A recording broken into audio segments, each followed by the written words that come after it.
Thank you so much for being here today. My name is Archana Somasegar. I'm a junior, I guess I'm a junior now, at Harvard University, and I am unashamedly obsessed with Disney princesses. Just by a show of hands here, who here has ever wished that they could be a Disney prince or princess? Nice. Well, there's no shame in that. I grew up swimming alongside Ariel, reading about faraway kingdoms with Elle, and perhaps most importantly, learning to love sleep, which is basically all that Sleeping Beauty did for the entirety of her hour-and-a-half-long film. There was this allure for the crystal tiaras, the beautiful ball gowns, and the fairy godmother that would just grant your every wish. And of course, we can't forget about the handsome, often nondescript prince that somehow guaranteed a happily ever after. So imagine my surprise. Also, I'm gonna look for that clicker really quick.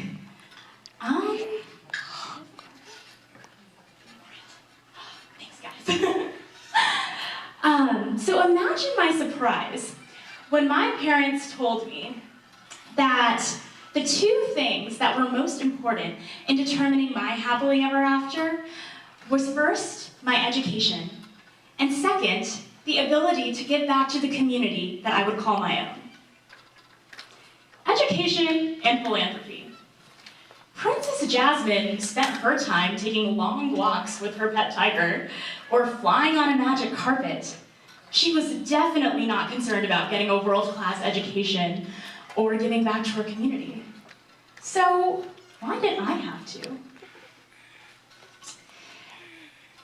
In classic princess fashion, I grew up griping about standardized tests, concerned about how difficult school could be at times, and really wishing that for once, the woodland animals would rally towards a cause that I cared about. But sadly, none of that ever happened. I thought about how easy it would be to put a crown on my head and never have to worry about the outside world ever again. Every summer, my family and I would take a trip to India. And in this every summer, on August 15th, which is India's Independence Day, but also my birthday, we would pile into a van that would take us to a nearby orphanage called Udhavam Karangal. And we would spend what I like to think of as my special day, serving and making food for the orphans there. The sun would scorch me, the mosquitoes would bite me, and I would ask myself over and over again why I was there. But year after year, we would see the same girls. We would braid each other's hairs with the same sticky fingers, and we would tell each other about our lives, about our worlds that were so different from one another.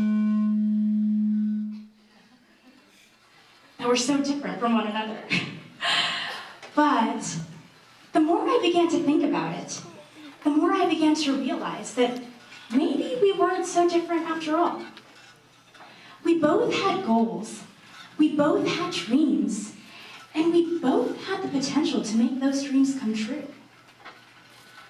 From police people to tailors, to seamstresses, to computer engineers, to doctors, these girls represented the spectrum of what the next generation was going to look like. The only difference between me and them was the fact that we were born into different circumstances. I had been given access to knowledge, to resources, and most importantly, to an unwavering support system that told me time and time again that the sky was my limit. And I don't think I realized it at the time, but it was this very support system that gave me the strength to break ceilings that people said I couldn't break, and open doors that I didn't even realize were closed. And the more I thought about this, the more I began to realize that this circumstance, this twist of fate, this coin flip that determined who was born where and when, was not an excuse to deprive anyone of the right to craft their own future. When I returned home from India, I returned to my life of privilege, to air conditioning, to guaranteed meals. My biggest concern turned into my biology test that I had the next day, or the essay that I hadn't written or read the materials for. But what I was not worried about was what was going to happen when I turned 18 and no orphanage would take me in anymore. I was not worried about where or when my next meal was going to come from. And I was certainly not thinking about my future, saying, I want to be economically independent, but I was never given the skills to do so. Now, it was this that really just made me decide that maybe I would give philanthropy a try. Maybe I would try to make a change. And I joined an organization called Circle of Women, which is a nonprofit organization that builds schools in developing countries for girls.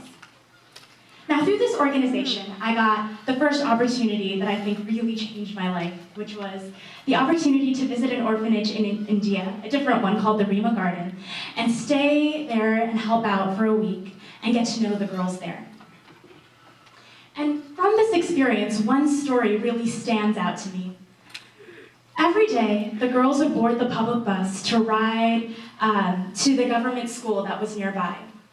In the afternoon, I would board the same bus, and I would go pick up the girls, and I would talk to them. They would be so excited to tell me about their days and what they had learned since the last time we had seen each other. On this particular day, I was sitting beside a girl who I'd seen before and who I had talked to, but had never spent like a whole lot of time getting to know. As I sat down next to her, she began to rummage through her old bag that she used to carry her books in for what seemed like a pretty long time. And so, naturally, I was a little curious as to what she was looking for. And finally, she seemed to have found it. And there it was. She took it out, she looked at it for a second, and there it was, old, small, a little gross, if I'm being honest, but an old piece of candy. She turned to me with a big smile on her face, and she said, "This is for you." Now think about that for a moment. For these girls, getting 3 meals a day wasn't guaranteed, let alone a piece of candy.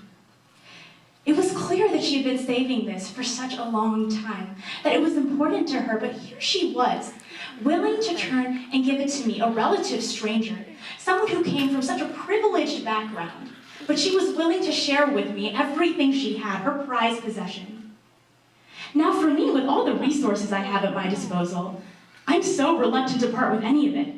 If my sister asks for half of my cookie, I will tell her off. There is nothing, it's not sharing when it doesn't come as easily.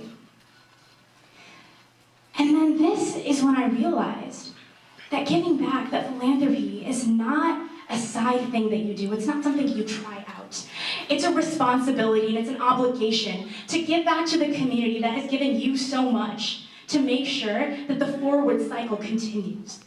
And that is what inspired me to build a sewing studio and a computer lab for that orphanage in India. I decided that I was going to be a part of the structural change that was going to make things better. And I realized that this kind of change doesn't come from the outside. It comes from the community itself, driven by a desire for something more. My sophomore year, I was privileged enough to get the opportunity to join the Teen Advisory Board for the United Nations Foundation. Because people were finally beginning to realize that if you want to change the lives of girls around the world, it was time you stopped talking about girls and started talking with them for a change. It was opportunities like this that gave us a chance to raise our voices, to begin to be a part of that conversation. And it's not about waiting for an invitation to the table. We don't need to wait for that.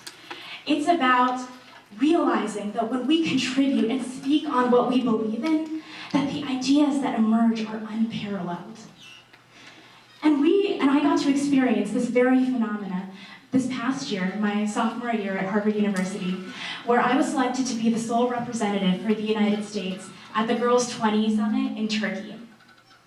So just a little bit of background on this summit is it takes one girl from each of the G20 countries and we come together in a summit that happens during the G20 to create a communique on how we, the women of G20 countries, we're going to hold our leaders responsible for the promise that they made to increase female labor force participation by 100 million by the year 2025.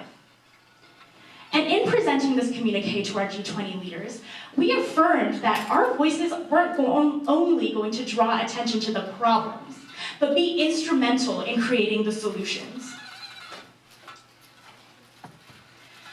And we were going to fight for things like paid maternity leave and equal pay for equal work, ideas that have been repeated over and over again so many times that they seem stale, but somehow the world has yet to listen. But what I must say is that the more, as I've grown older and as I've gotten more involved in this work, the voices that contribute to this cause have multiplied and have grown in strength. And that is what I realized this past May when I was invited to be a speaker on youth engagement at the Women Deliver conference in Copenhagen. I looked around me and I realized that people were finally beginning to understand that youth voices were so powerful and so strong. That we are not the leaders of tomorrow, but rather the leaders of right now. We were the ones who were going to draw attention to the problems that we care about, and we were the ones who were going to create those solutions.